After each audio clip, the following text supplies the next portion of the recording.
नमस्ते। विचार गर्नुपर्ने कुरा छ।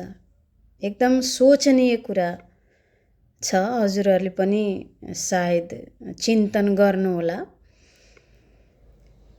विकसित भनिएका देशहरूले साना साना देशहरूलाई लुटेर अनि ती साना देशहरूमा चाहिँ बेरोजगार सिर्जना गर्ने, षड्यन्त्र गर्ने अनि ती देशका युवाहरू जति सबै लैजाने आफ्नो देशमा, उनीहरूलाई काम गर्न लगाउने, उनीहरूको देशको विकासको लागि साना देशका मानिसहरूले गएर काम गर्ने अनि उनीहरूले चाहिँ त्यही सानो देशमा बेरोजगार सिर्जना गर्नको लागि षड्यन्त्र बुन्ने अनि ती साना देशमा के कस्ता छन् अमूल्य वस्तुहरू त्यसलाई कब्जा गर्ने अनि त्यहाँबाट उनीहरू अमीर हुँदै जाने, मतलब धनी हुँदै जाने अनि साना देशलाई गरिबै मात्र राख्ने, अगाडि बढ्नै नदिने त्यो जाल बुन्ने काममा उनीहरू लागेका हुन्छन्। उनीहरू काम गर्नलाई उनीहरूको टाइम हुँदैन।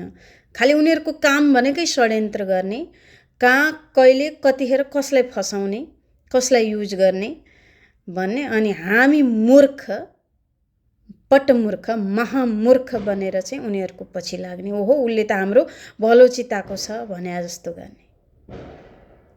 हाय रे सोच। हाम्रो पृथ्वीनारायण शाहले भन्नुभएको थियो कि विदेशमा आफ्नो देशको सामान निर्यात गर्नु, आयात नगर्नु, त्यसले देशलाई गरिब बनाउँछ। विदेशीको सहयोग नलिनु, बरु गुन्द्रुक ढेँडो खाएर बस्नु हैन।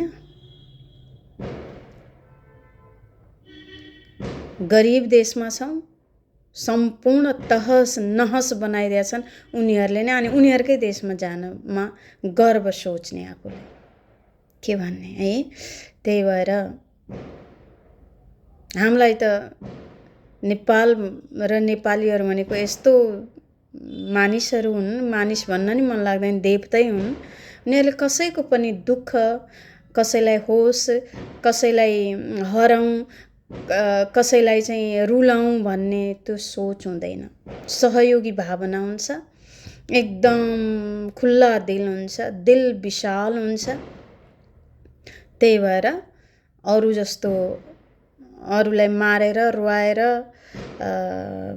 धोका दिएर खाने त्यस्तो स्वभाव, आफू जम्ने त्यस्तो स्वभाव नेपालीमा हुँदैन। त्यही भएर त्यस्ता नेपालीहरूलाई लिएर जान्छन् आफ्नो देशमा, निर्धक्क भएर छोडिदिन्छन्। किनकि त्यस्तो विश्वासिला मान्छेहरू दुनियाँमा कहीँ पनि पाइँदैनन् नेपाली जस्ता। अनि नेपालमा चाहिँ आएर खेले।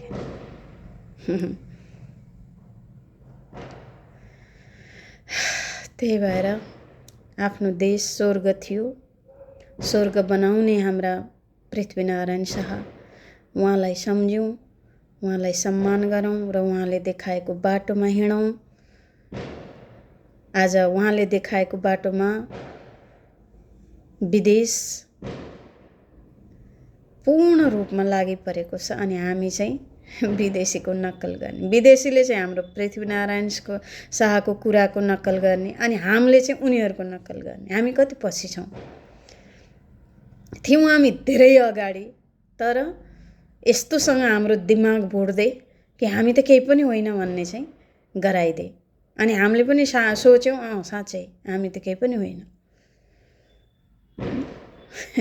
त्यही भएर आफ्नो मूल्य बुझौँ र आफ्नो देशको मूल्य बुझौँ, आफ्नो मूल्य बुझौँ र आफूलाई र देशलाई मूल्यवान बनाऊँ भन्ने चाहिँ प्रार्थना गर्दछु सबैजनालाई।